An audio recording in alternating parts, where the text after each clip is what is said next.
And yep. Hello and welcome. Good afternoon to those of us joining via the YouTube stream. Thank you for coming and joining us here in the Zoom, as well as those in our space in the hub. Hello and welcome. It's a pleasure to have you all here. My name is Lindy Wagner, and I am the Assistant Vice Chancellor for Inclusive Excellence, Education, and Development. And here this afternoon, you're at a program sponsored by the Inclusive Excellence, Education, and Development Hub, otherwise known as the Hub. And today we're looking forward to what Mr. Obando has in store for us today. Jose Obando has been serving as the salsa consultant for the musical instruments department of the Metropolitan Museum of Art since 2001. He's also the former executive director and an incorporator of the Salsa Museum in Spanish Harlem. Obando resigned as executive director to establish Obando Corporation, which is an educational consultancy that presents museum lectures like this one about the development of salsa. Before I pass the floor to Jose Obando, can we please make sure that all of us in here are muted with our microphones off? Camera is optional for those in this space, but remember, if your camera is on, it's always a possibility that you'll be viewed on YouTube as we stream. And we'll have question and answers near the end, at which point you can put those into the chat, or if you're in our hub space, you're more than welcome to unmute the mic and share your question there. If you're on the YouTube stream, you can put it into the chat there. We have people monitoring there as well. Lots of opportunities to interact with our speaker. And so with that, I just want to say we're very excited. And with that, the floor is yours. Welcome, Jose Obando. Good afternoon. As you've just heard, I am the salsa consultant of the Musical Instruments Department of the Metropolitan Museum of Art.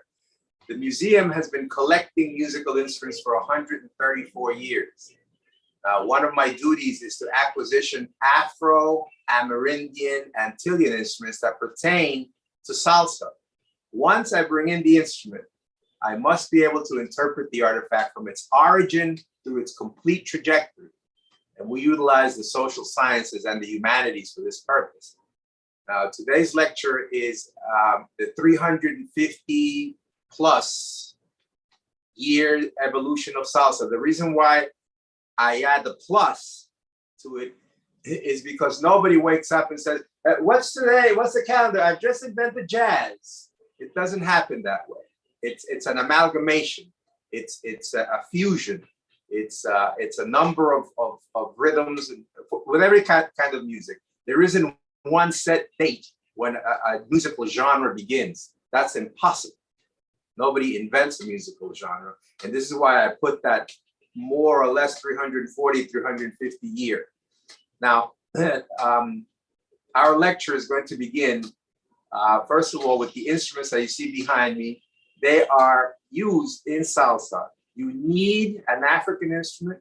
You need a native instrument, an Amerindian instrument, like this one. You're all familiar with this, the maraca. That's a native instrument. The natives that were developing in the Caribbean 5,000 years before Columbus arrived.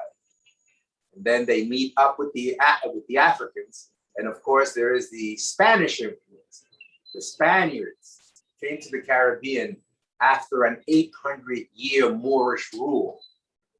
And so this cocktail musically comes to Spanish Harlem, El Barrio, as it's called in Spanish. And there you have the amalgamation of not only the Spanish-speaking Caribbean folkloric music, but also the American music. Anything that can be thrown into the mix will be used. Rock and roll, rap, gospel, jazz, it all comes together in New York City because, you know, we get it here mainline, we get it here straight, we get it here live. We don't get it over the radio. It's always the best in New York City if music is live. So when the Spaniards came to the Caribbean, they had two goals, they had two mandates. It was God and gold. Isabella was rabidly Catholic. One of the points that Columbus used to get her enthusiastic about his proposal is that he said finding a short route to the east will allow the Spaniards access to Jerusalem. At that time, Jerusalem was in the hands of the Muslims. And if you have a short route to the east, you can make Jerusalem Catholic again. And this is one of the hooks that she used. Now, Isabella was a tertiary nun in the Franciscan order, and she actually lobbied for and received a papal bull to start the Spanish Inquisition. So this interest in the access to Jerusalem to turn it back to Catholicism was very interesting to her. Now, she had to have her colonies be Catholic. Even to this day, anyone that speaks Spanish at one point or another had access to Catholicism. There's, the years have passed, and of course, there's conversion. There's all different religions going to Spanish-speaking America, converting people, but nevertheless, the central hub, the central post is still Catholicism. So when she sent her conquistadores in, she said, yes, we're going after the gold. We need the gold. This is what we're there for. We're there for the gold, for the royalty. But my new Spain is going to be Catholic. So you have God and gold. When the Spaniards started to convert the Africans said, well, we usually pray, we usually address the deities with drumming, singing, and dancing. And this is the way we should address the Catholic saints. So it was a very, very, very, very, very good con job. Because the Africans, what they did was they syncretized their African deities with the Catholic saints. And this is why it's called Santeria. Now, the ceremony in Santeria, or any of the syncretisms, there's voodoo, there's palomonte, there's abacua, there's about maybe 6 or 7 or 8 of them, syncretism. They all address the deities with drumming, singing, and dancing. This is a direct continuity, direct connection to Africa, because the drums, the singing, and the dancing are all not invented in the Americas, but they're actually things that are practiced in Africa. And so the percussion system in salsa is African. And the beats, for example, that you use to address a deity, you do not use outside of a ceremony, but you play a variation of it. So this is why you have the mambo, the cha-cha-cha, the bomba, the plena, the merengue, because they're actually beats that are derivatives of the actual addresses, the actual drum beats that are used to address the deities. So this is where we begin. When the Spaniards were looking for gold thirstily, in the Caribbean, there isn't that much gold. And so they decided to bring in some sugarcane from the Canary Islands.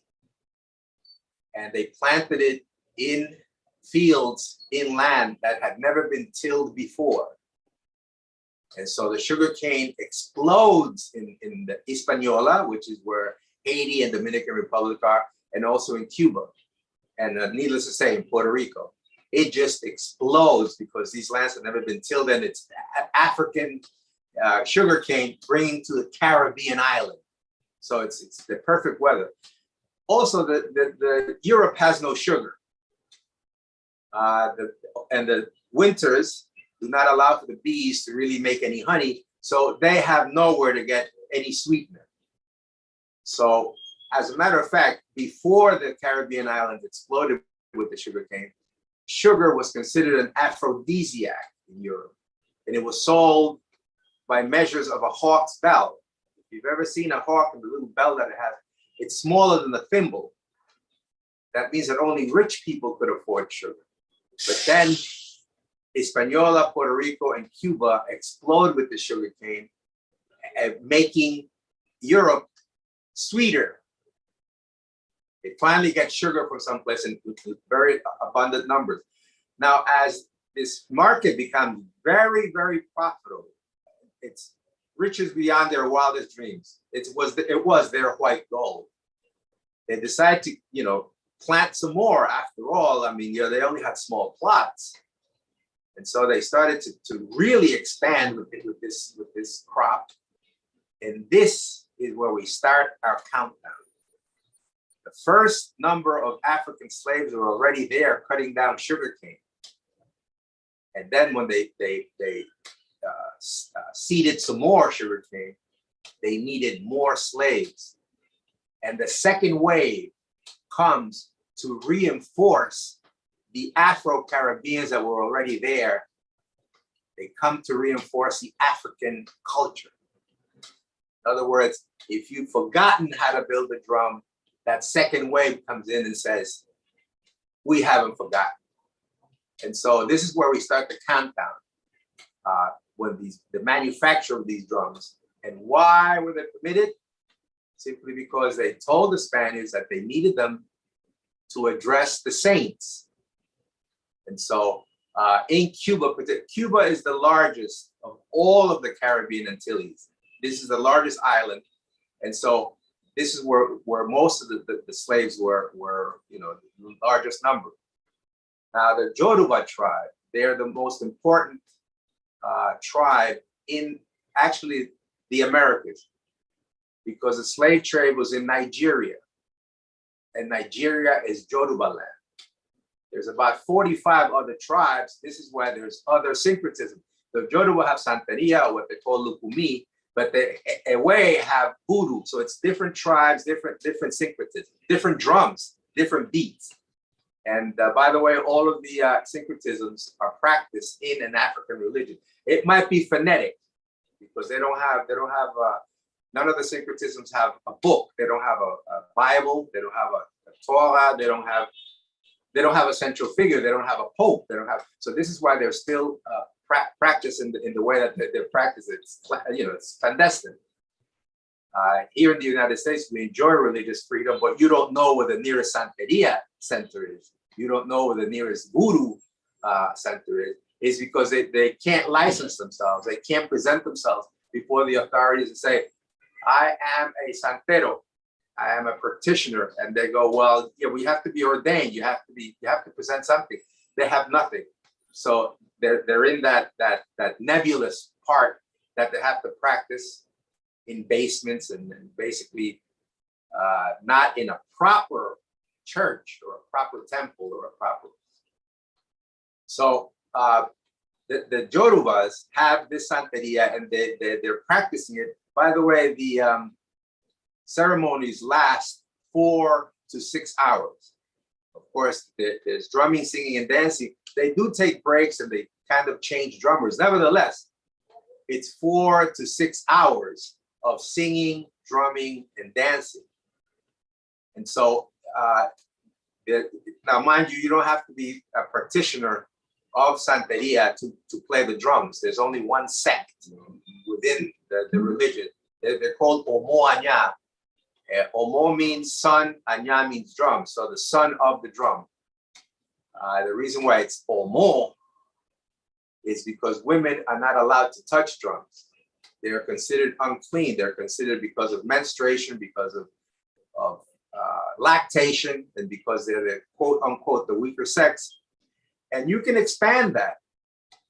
In the world, I have found no other reference to females playing drums or having a large part to do central to any religion, and least of all when it has to do with instruments. And we're going to apply that, if you may, poetic license here, to the music world. There are women within the music world, but they're not abundantly so. They're not represented as much as males are. And I expanded it because there comes a point where it impacts you. Okay, they're not allowed to play drums, but what are they allowed to do? Maybe you have a singer, maybe you have a pianist, but they're not very well represented as part of humanity within music. So the drumming, which is the way they address their deities, each deity, each saint has a beat.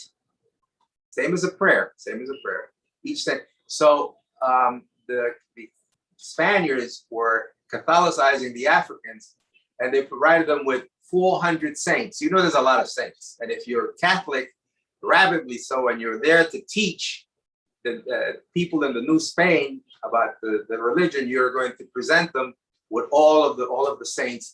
So there's about 400 saints. And needless to say, the Africans provided the saints with a syncretism of 400 of their deities. Now, each one has a prayer, each one has a beat.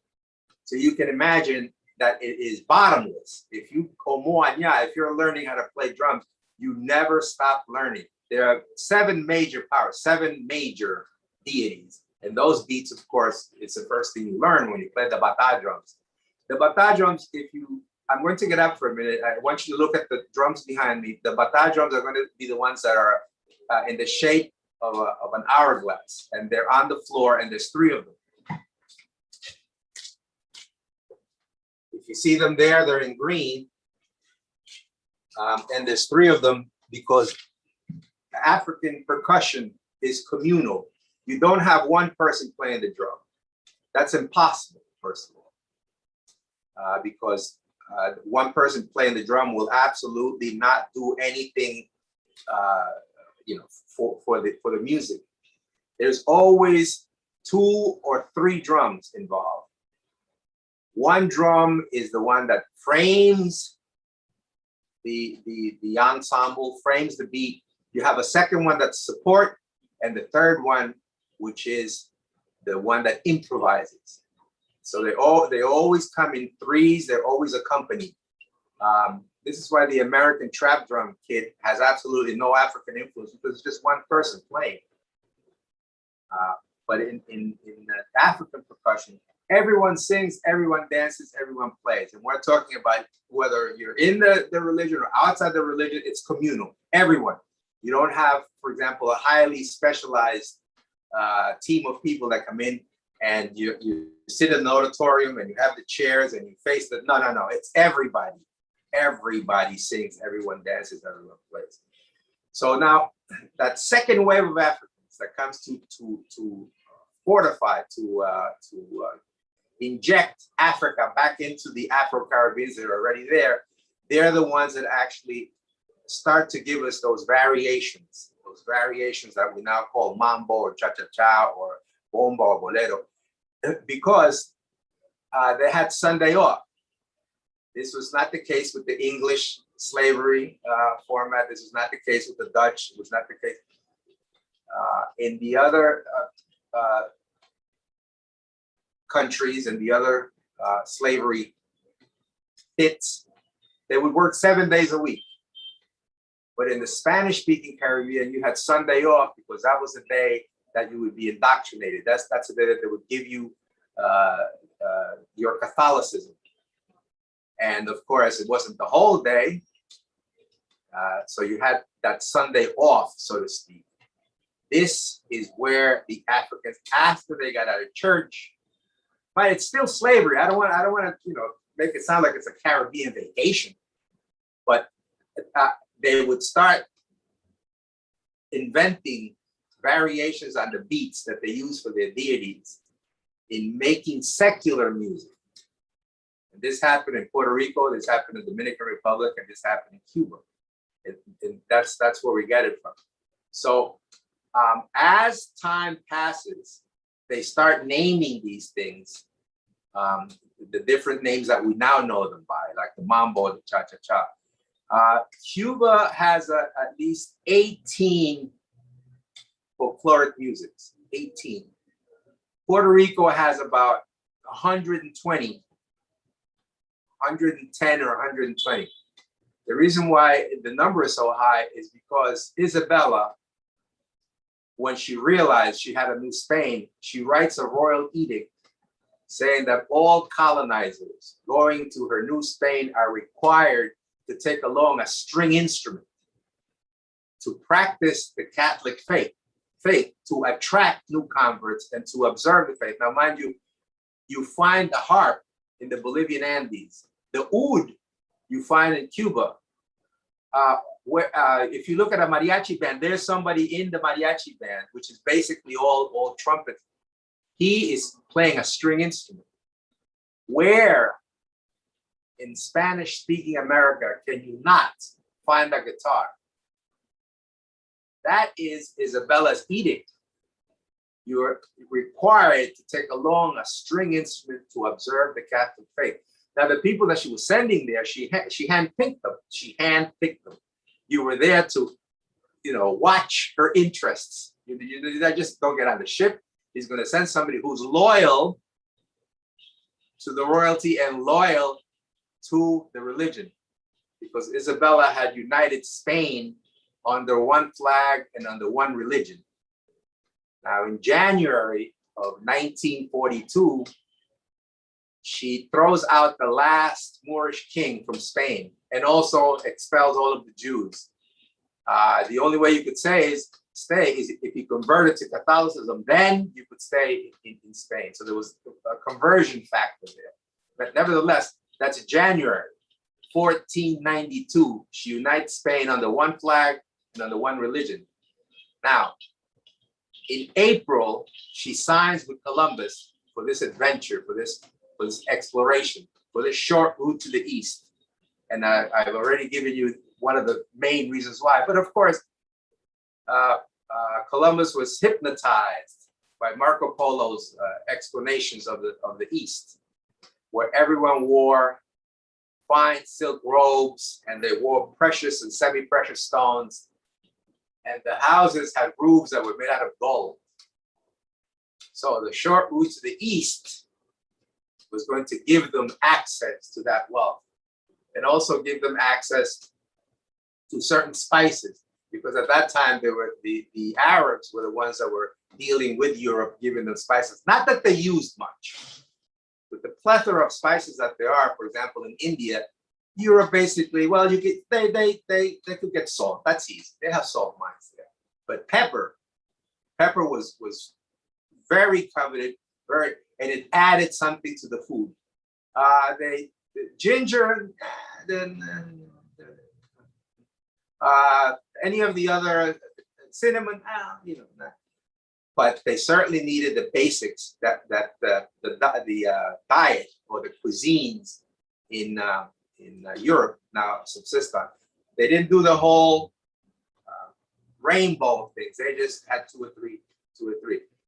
If you ever go into an Indian spice shop, just remember that Europe had access to that, but did not partake in it. So as Isabella is putting her stamp on America, she's sending string instruments and Catholicism. This is why I have a job.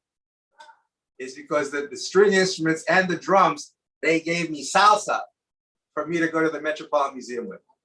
So Isabella actually was very good for my career. So the guitar comes to Puerto Rico not first. The first one that came in was the bandurria. It's about as big as a guitar, but it has 10 strings, and the strings have to be played in pairs. You have to press 2 strings to be able to pluck them in. So the 10 strings and in pairs. So the Puerto Ricans fall in love with this instrument and start making their own variation, which is now called the Cuatro. That is one of the 4 national string instruments of Puerto Rico, the Cuatro. And you're only allowed to play Catholic prescribed music, the seis, the villancico, and the aguinaldo, which is used for Advent, Christmas, and all of the other religions. You cannot play anything else on those string instruments except Catholic prescribed music. So the Puerto Ricans invent their own little instrument, and when you go to learn the instrument, you only play 16th century seis, villancico, or aguinaldo, because that's what the original repertoire of the instrument was. You can learn Guantanamera elsewhere, but the Cuatro, your teacher will only teach you, say, now you have the seis, you have the villancico, and you have the aguinaldo. And what they do is they take the seis and make about 35 or 45 variations of it. Each town has its own variation of the seis. And now within each town, sometimes the prominent neighborhoods have their variation. So this is why the number in Puerto Rican folkloric music is so high, is because of the seises. It's the seis, every town has one, and every neighborhood has one. And then there's inspiration that they find elsewhere, like the seis milonga, which is a direct derivative of the folkloric music of Argentina, the tango. Remember, in the Spanish-speaking America, we all listen to each other. The news, the radio, we know what's going on in Cuba. We know that they just had an earthquake in Mexico. This, for example, in the United States, I don't know what's going on in England. I don't know what's going on in Ireland. They all speak English, but there's no communication, there's no news. But in Spanish-speaking America, we all know because the news tells us what's going on in Ecuador, what's going on in Peru, what Venezuela is going through, or the food riots in Cuba. We all know, and so they're sharing the music. So when they hear tango, the Puerto Ricans immediately become inspired, and they go ahead and write a seis that fits into the format of the music of tango, and it's called seis milonga. Now, that's on the cuatro, that's on the string instrument. When it comes to the Afro Puerto Rican beats, they have something called the bomba. Bomba has approximately 10 to 14 variations. Now, the reason why I say 10 to 14 to 16 variations is because the bomba, although it's a national Puerto Rican rhythm, Afro Puerto Rican rhythm, they have variations in Santurce, they have variations in Mayagüez, and they have variations in Ponce, and they have variations in Loíza Aldea. I want to underline Loíza Aldea because Loíza Aldea was formed, that town was formed by slaves that had purchased their freedom, or they were runaway slaves. And so they formed this community with no white overseers. So they could really concentrate on their Afro Puerto Rican culture. And so they have variations also on the bomba. That's why you approximate 10, 12, 14, 16. And of course, it's debatable. People who listen, no, we're not. Mayagüez, no, we got the, so they have their own little skirmishes there. So you got the seises, 50 plus, and then 12, 14, 16 bomba. We're already up to 60 national folklore. Then you have the plena, of which I have one instrument here. This is called a pandero. It is a frame drum, unlike the ones behind me that are barrel drums. This is from sub-Saharan Africa, and it is one of the national percussion instruments, Afro Puerto Rican.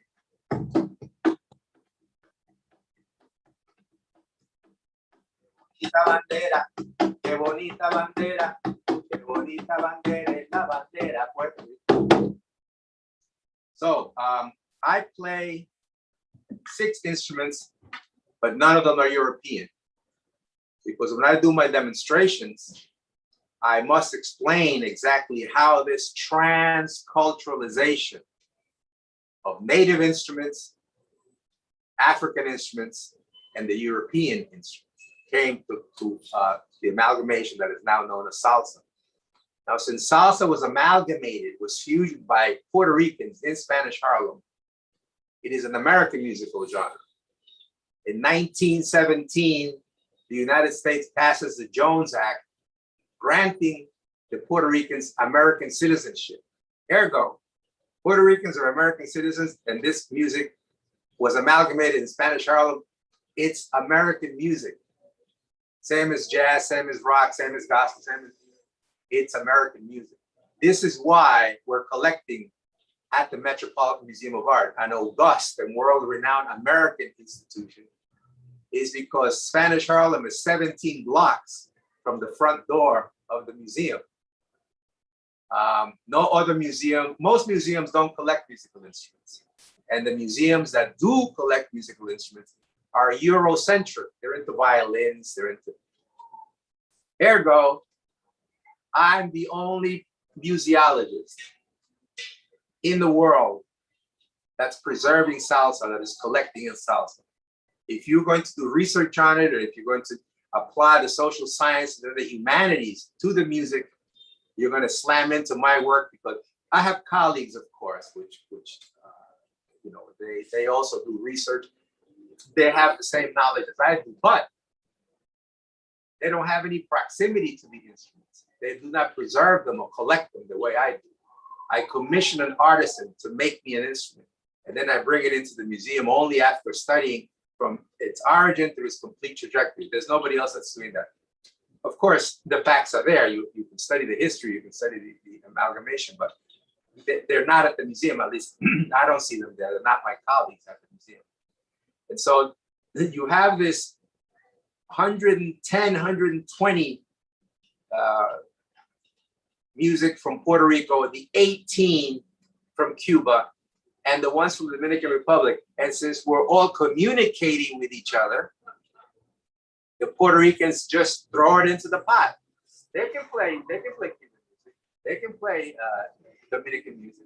They can play cumbia from Colombia, because we're all listening to each other. We're all listening to each other's, above all, each other's music. And so this is why I approximate that salsa has approximately 195, 190 folkloric music influences, 195. And if you're a salsa musician, usually you're very well versed in the amalgamation. You're very well versed in the number of rhythms. When I used to be able to take, before the pandemic, I would lecture with an ensemble at university. I would select gentlemen here from New York City, usually from El Barrio, usually from Spanish Harlem. They could play all of, they can play all of them. Because when I'm lecturing, you're going to have to be able to play 195 variations. Now, the programs I would select, music that would fit into the lecture, but nevertheless, if you're just a salsa musician that plays the hits, or just a salsa musician that you know, it's just somebody that plays the masters, like, you know, Tito Puente or Eddie Palmieri, that's good. That's a salsa musician. But there's a plethora, there's a very large number of musicians here in New York City that are salseros, and they can play 195 variations. This is why I'm trapped in New York City. First of all, the museum. Second of all, the musicians. If I lived in Jersey, I don't think I could find them. So we 350 years, it's because of that second wave. That's where I started counting from. Another thing, because all of these crops, not only the sugar cane, but also the tobacco, are labor intensive, usually the plantations had people from Spain that were handpicked. Of course, the wife would come along, maybe they would have the kids there, the brother-in-law, a very small number of Spaniards would run the plantation. That would be the administration. And the labor-intensive crops required a very large number of Afro-Caribbeans. So the African descendant was not a minority in the Spanish-speaking Caribbean. And it's reflected not in their music and in their physiology, et cetera, et cetera. And this is why the music thrived, is because the majority of the people there were African descendants, as opposed to here in the United States, where they're referred to as African descendants, as referred to as a minority. And so the music, as it comes to Spanish Harlem, has already names, has already titles, has already definite beats. And then it gets refined and evolutionized. It goes through an evolution. So that's why I count 340, 350 years, because of that second wave of African that came to energize the Afro-Caribbeans that were already there. And so I see that we have a few minutes for questions. This is the most important part for me, the question and answer period. because it allows me to flex my intellectual muscle. So if you have any questions, you can ask them now.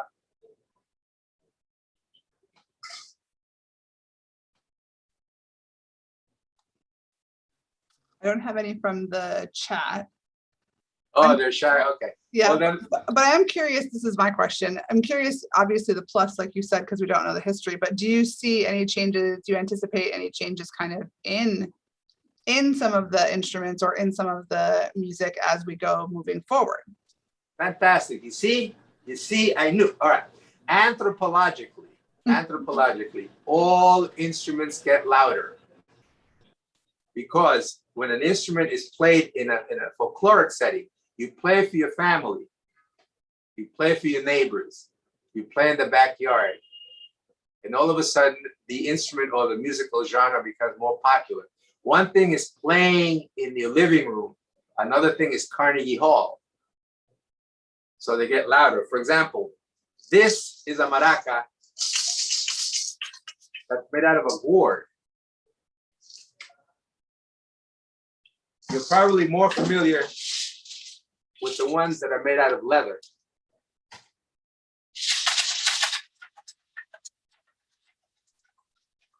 Much louder.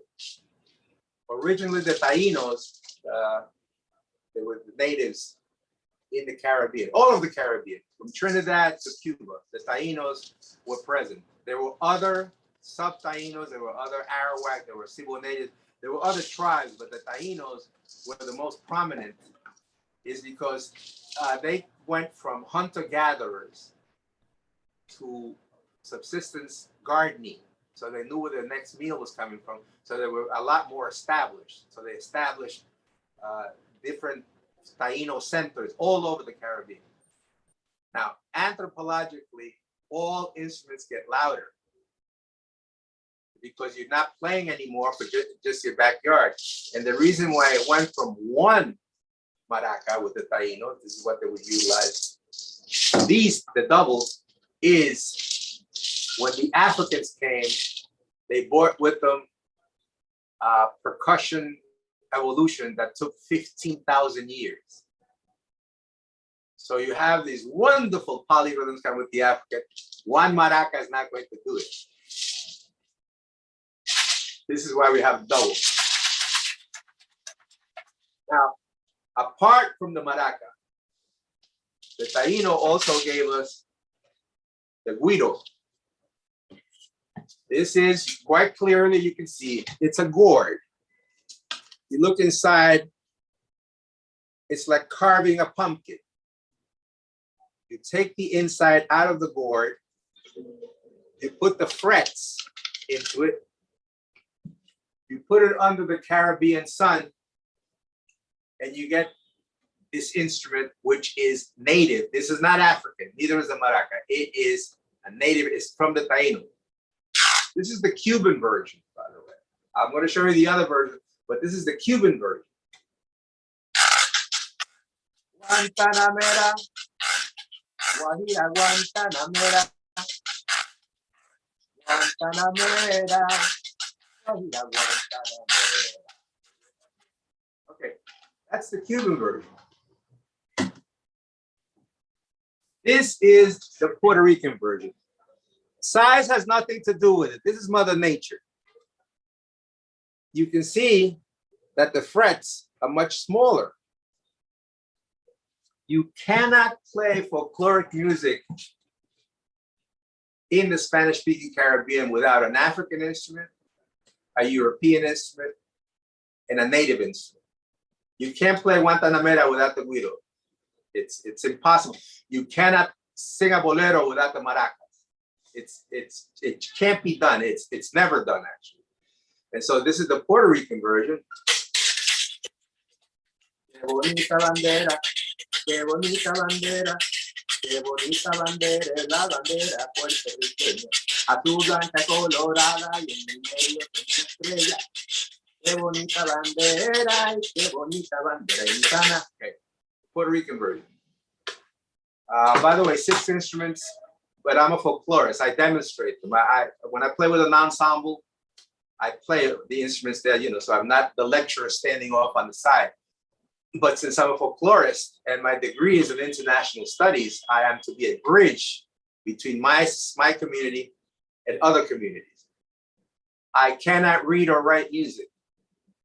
Although I have been offered classes to read or write music, I didn't, because it would take out my third eye. It would take out the folklore in me. I would be reading interpretations of arrangers that took folkloric music and arranged it, as opposed to, no, I can't read or write music, ergo, I only play folkloric music. Makes sense, doesn't it? Okay. Now, last but not least, the Dominican Guira. It is still a native, derivative of the Taínos, except that the national rhythm of Dominican Republic, which is merengue and perico ripiao, they travel at about 180, 190 beats per minute. So those gourds would shatter at that speed. So the artisan, who is always a musician, because the musician knows what he needs out of the instrument, how it should work, how it should travel, how it should sound.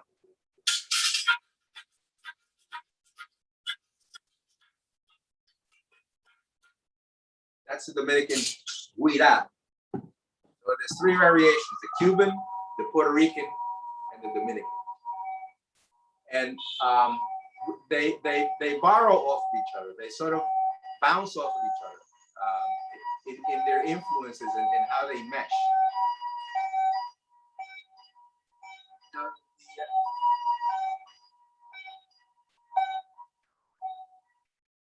See? You're getting New York for free. You don't have to come here to I used to have somebody that used to, she was from Germany, and she would take a tape recorder and go around, and she would take it back to Germany, and she would play it loud in her house. The ambulances, the cars, the people yelling at each other in different languages. She says, whenever I'm in New York, I just put on my recordings. And she said, and loud in the house, loud. Okay, so I hope that I have explained the point of how this 300, why I started counting then, is because you have to have that personality. You have to have the transculturalization of the natives and the Africans and, of course, the European instrument. That has to settle. They have to be able to play off of each other. They have to be able to collaborate. And what's most important is, as they give the music a different name for each variation. And then that's when I start to count. This is why I've come up with salsa's influence. It's influenced by about 190 national folkloric music.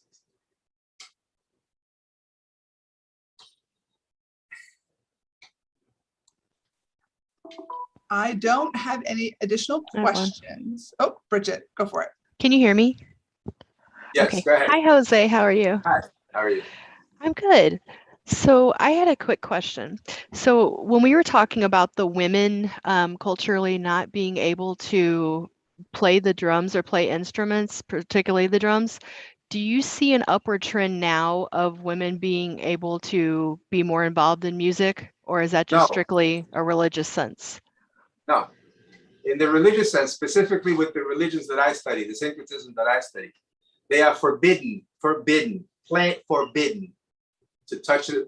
We're not talking about playing them. That's when you go to one of these ceremonies, you will see an informal circle of men in front of the drums, so that the women don't touch it inadvertently, as an accident. They're sort of, because if the women touch the drums, it's under penalty of death. Not that the congregation is going to kill you.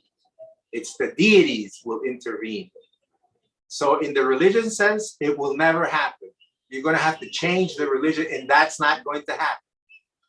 Now, in the secular aspect of it, I don't see it happening.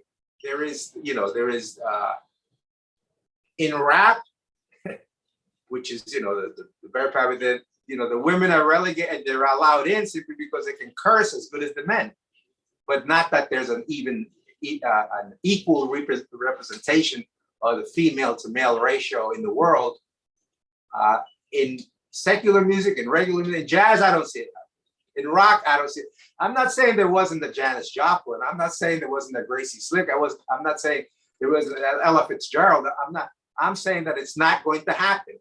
It's going to be the same way it always was.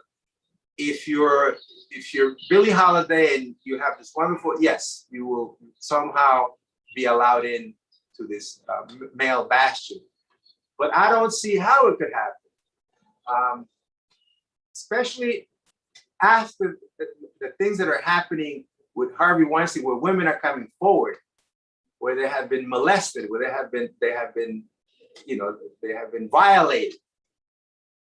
The music world has not had one single woman say, so and so did this to me during my climb to stardom. Not one woman in music has come forward and said. And so what are we saying? That it doesn't happen in the music world? That they're all saints? That they're all gentlemen in the music world? And so the movement of women coming forward and saying, we're not going to take this anymore, doesn't include the music industry. So I would venture to say, in my humble opinion, it's going to stay the same way it is now. Thank you, Jose, and thank you, Bridget, for the question. I don't have any more in the chat or in the Zoom, and can I get kind of a wave if you're all good there? Yep, you're all good there. There's no questions. Yep, okay. So I think, Jose, that you have satiated our interest about the 350 years plus. We appreciate your time with us. It's been very informative, and I felt like it was really good to hear from you about some of the history, and I enjoyed hearing about the instruments as well. So thank you for your time. I'm going to add an invitation.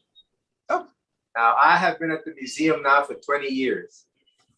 The gallery is within the museum on 5th Avenue and 83rd Street. It's been there for 134 years. If you've ever been to New York, it was there when you were there.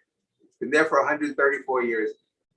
The gallery, the musical instruments gallery, is about a quarter of a city block. Now, this lecture that you just heard, if you come and visit me at the museum, I will do the lecture again, but I will interpret the instruments as we go through the gallery, giving this very same lecture. There are 8 of them. As you know, that there's 8 of them because since salsa is an amalgamation, it's a kaleidoscope, it's a tapestry. I had to write 8 of them because each lecture approaches the subject from a different angle. Nevertheless, the lectures that I deliver were written for me to go through the gallery and interpret the gallery into salsa. In other words, there isn't a specific salsa section. It is a quarter of a city block. 134 years worth of collecting. Needless to say, only 1/3 of the collection is on display, and we try and rotate it. The rest are in the vaults, in the storeroom. So 2/3 of the collection, and we try and rotate them. And I can safely say that I will die, and I won't see a complete rotation. Because I've been down to that storeroom and you're just like, oh my, jeez. I think I saw, you see that movie, A Night in the Museum or something? Yeah, it's something like that, but 10 times the size. And so we try and rotate them very slowly, and we have different displays of focusing on different instruments. And the ones that I have acquisition, they're so superlative that I have in this 134-year collection, 3 of the instruments that I have collected are on display. Is because, first of all, no other museum is collecting. Second of all, if I have to interpret salsa within the collection, I'm not going to be focusing on those instruments. I'm going to be focusing on the rest of the collection as we approach the instruments that I have collected. And one of the ones that I have collected, acquisition, is the bata drum. The bata drums are the ones from the hourglass shape here. They're from the Yoruba, and they're used for the observation or the ceremonies in the Lukumi, the religion called Santeria. And because the Yoruba were the most abundant number of people that were transported to the Americas, because slavery was in Nigeria, Yoruba land, the Yoruba and those drums hold the majority of the Afro-Latin rhythms in the world. This is why my very first acquisition was this bata drum. The bata drums are used free. You get in New York City for free. So there's two sets of drums. One are for secular use. You can play them on the beach. You can take them out. You can play them at night. The sacred ones you can't play at night. The sacred ones have a secret inside of them that makes them sacred, that can only be used to address the deities. And those are kept in the house, and they're treated like elderly relatives. You come in every day and you greet, they have an altar. You greet them, you talk to them, you feed them. You depending on which saint it is, each saint has their own preference in foodstuffs, et cetera, et cetera, et cetera. So they will put bananas, or they will put coconut, or they will put or peanuts. They will put whatever preference the saint had. So those are the sacred ones. They cannot be played at night. Now, if they're made from within the religion, which is the ones that I acquisition, made from within the Lukumi, you either have to be buried with them, or they have to be given to a male disciple or a male follower or a male heir. They cannot be given to women, and you have to be buried with them. So I acquisitioned them from within the religion, and I had the Babalaos, the high-ranking clerics that I grew up with. I knew this since we were adolescents. I said, I need those drums. I need the bata drums. I cannot begin a salsa collection at the museum without Mother Africa. You know, but San Jose, you know, they couldn't give me the sacred ones. Yeah, that would be impossible, because they would have to be left alone up in the gallery, and I have to get the bata drums used for secular use, but built from within the religion. So I do a documentary on all of my instruments, all of them, an autobiography of the artisan. We show the tools, we show the ambience where they're made, the atelier, the workshop, the actual manufacture of the instrument, and then the use of the instrument. And only then, after the documentary is finished, can the instrument go into the collection. And one of the reasons why it serves is the autobiography of the artisans. The actual author of many things in a museum are usually a question mark, not in my collection. There's no question marks about anything in my collection. And also for conservancy, after the artist is gone, or after I am gone, I won't be able to explain actually what if you need to preserve that instrument, and that's what conservancy does. You go to the documentary, and the actual manufacture of the instrument is documented in there. So actually, I like to joke that I have 4 documentaries in the museum. I like to joke that I have more film in the museum than Woody Allen. He could eat his heart out. If I ever got one movie, not me, I got 4 movies. So that is in fact modern museum methods, and it's curious that it's not applied to any other department. For example, conservancy has to X-ray or take a painting under a microscope to make sure that the colors in a painting are preserved. And I'm not just talking about Picasso. I'm talking about Julian Schnabel. I'm talking about Andy Warhol. You have to maintain, everything ages. Everything ages. So these guys have to maintain the colors, the vibrancy in the painting. So they actually have to go in and take apart a painting, make sure that they're putting the right color on it to keep the colors vibrant.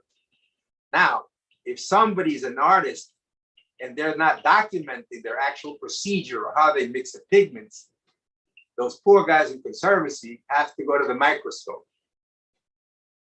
So modern museum methods, in my case, is documenting the manufacture of the instrument. And these, of course, are available, for viewing. A museum, by definition, is an education institution. It's an educational institution.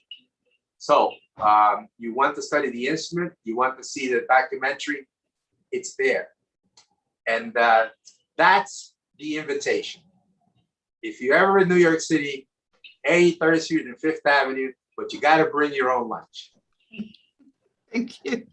Thank you, Jose. Much appreciated. And I'm sure maybe the next time some of us are in New York they'll City, they'll be knocking down the door to get to the salsa. Yeah, it always happens that way. I bet.